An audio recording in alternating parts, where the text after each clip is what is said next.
Story teller Hindi channel में आपका स्वागत है। पिछले एपिसोड में हमने देखा आद्या ने कैसे अपनी सास की कंपनी को सक्सेसफुल बनाया। वो कॉन्फ्रेंस के लिए जा रही थी, तभी उसका सामना विवेक से हो गया। आद्या वहां से चली जाती है और विवेक उसको देखता रहता है। हे भगवान, ये क्या हो रहा है मेरे साथ? 2 साल बाद मैंने उसको देखा। खैर, मुझे अभी इस बारे में नहीं सोचना है। मुझे अपनी प्रेजेंटेशन पर काम करना है। उसी फ्लाइट में विवेक भी बैठा था।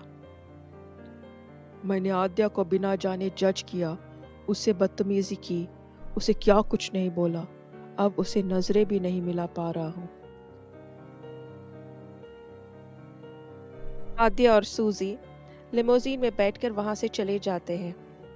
विवेक उससे बात करने की कोशिश करता है। इत्तेफाक से आद्या और विवेक एक ही कॉन्फ्रेंस में पहुंचे। दोनों ने एक दूसरे को देखा। फिर आद्या ने अपने काम पर फोकस किया और अपना बेस्ट प्रेजेंटेशन दिया। हर कोई उसे कॉम्प्लीमेंट कर रहा था। वाह आद्या, क्या प्रेजेंटेशन था। नो वंडर मिसेस मेनिका ने पूरा कंपनी का जिम्मेदारी तुमको दे दी है। कॉन्फ्रेंस के बाद अवार्ड फंक्शन था और आद्या वहां पे भी छाई थी। विवेक दूर से आद्या को देख रहा था और उसे बात करने की हिम्मत जुटा रहा था। अवार्ड फंक्शन के एंड में आद्या बालकनी में खड़ी थी। विवेक उसे बात करने के लिए वहां पर आ जाता है। आद्या, क्या मैं तुमसे बात कर सकता हूँ प्लीज? आई एम सॉरी, क्या मैं आपको जानती हूँ? आद्या, तुम ठीक तो हो ना? प्लीज मुझे माफ कर दो और मेरी बात सुनो। मैंने तुम्हारे साथ जो किया वो ठीक नहीं था और मैं तुमसे माफी मांगना चाहता हूँ। मेरी चिंता मत करो। तुमने अपनी माँ के साथ जो किया है उसके लिए माफी मांगो। 2 सालों में एक बार भी उसे फोन नहीं किया। तुम कैसे बेटे हो? तुम्हें अपनी माँ की जरा भी परवाह नहीं है? मुझे माँ के साथ सब कुछ ठीक करने का एक मौका दे दो। सिर्फ तुम ही मेरी मदद कर सकती हो। Please Aadya, please. कल माँ का जन्मदिन है। तुम मेरे साथ घर चलो और सच्चे दिल से माफी मांगो। मुझे यकीन है, अगर तुम दिल से माफी मांगोगे तो वो तुम्हें माफ कर देगी। थैंक यू आद्या। मुझे बस और एक बात पूछनी थी। मुझे अब चलना है। Good bye. अगले दिन आद्या घर लौट आती है। उसकी सासू माँ का बर्थडे था और मीरा ने पार्टी की पूरी प्लानिंग करी थी।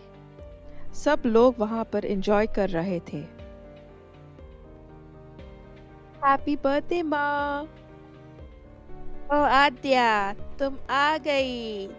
मेरा गिफ्ट किधर है? आपके लिए एक सरप्राइज है। विवेक, प्लीज अंदर आओ। ओ माँ, हैप्पी बर्थडे।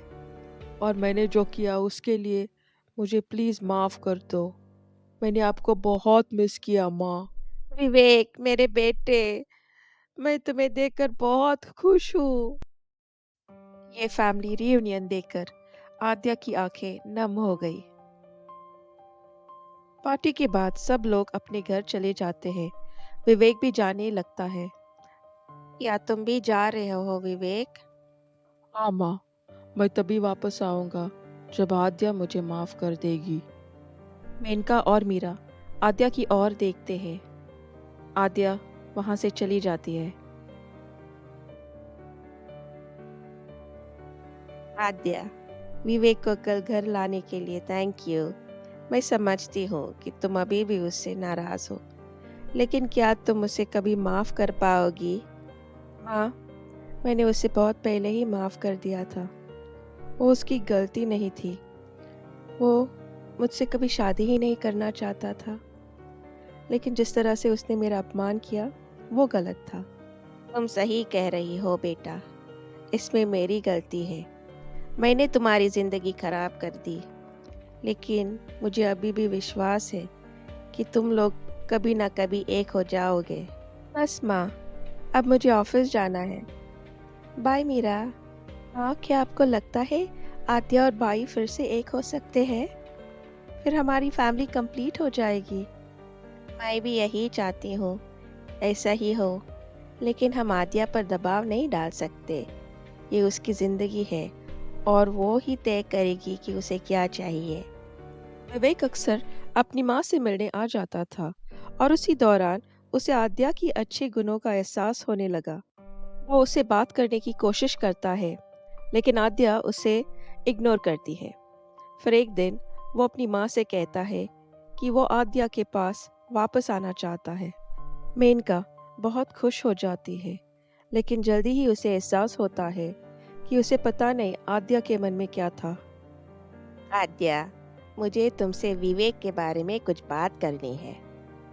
तुम्हें उसे और तुम्हारी शादी को एक और मौका देना चाहिए बेटा। मुझे लगता है कि उसे अपनी गलती का एहसास हो गया है। मुझे सोचने के लिए कुछ टाइम दे दो। मुझे पहले कुछ चीज़ें सॉर्ट आउट करनी है।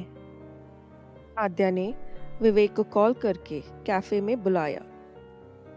हाय आद्या, मुझे और हमारे रिश्ते को एक और मौका देने के लिए थैंक यू। रुको रुको विवेक, मैं तुम्हें कोई मौका नहीं दे रही हूँ। मैं सिर्फ तुमसे बात करना चाहती थी। तुम्हारे और तानिया के बीच क्या हुआ? मुझे सब सच सच बताओ। विवेक ने अपनी और तानिया की पूरी कहानी आद्या को बता दी। विवेक, आने के लिए थैंक यू। मुझे अब जाना है, कुछ काम है। बाय। ये आद्या के मन में चल क्या रहा है? क्या उसके साथ रिश्ता वापस जोड़ के मैं कोई गलती कर रहा हूँ? तानिया, और यहाँ? हाय तानिया, तुम कैसी हो? तभी आद्या कॉफी हाउस में वापस आती है। उसने अपना फोन वहीं छोड़ दिया था। वो तानिया और विवेक को एक साथ देखती है, अपना फोन लेती है और चली जाती है। क्या विवेक सच में बदल गया है या उसकी कोई चाल है? और आद्या क्या फैसला लेगी? ये जानने के लिए प्लीज़ हमें लाइक और सब्सक्राइब करें। हम और भी मज़ेदार कहानियाँ लाएंगे। धन्यवाद।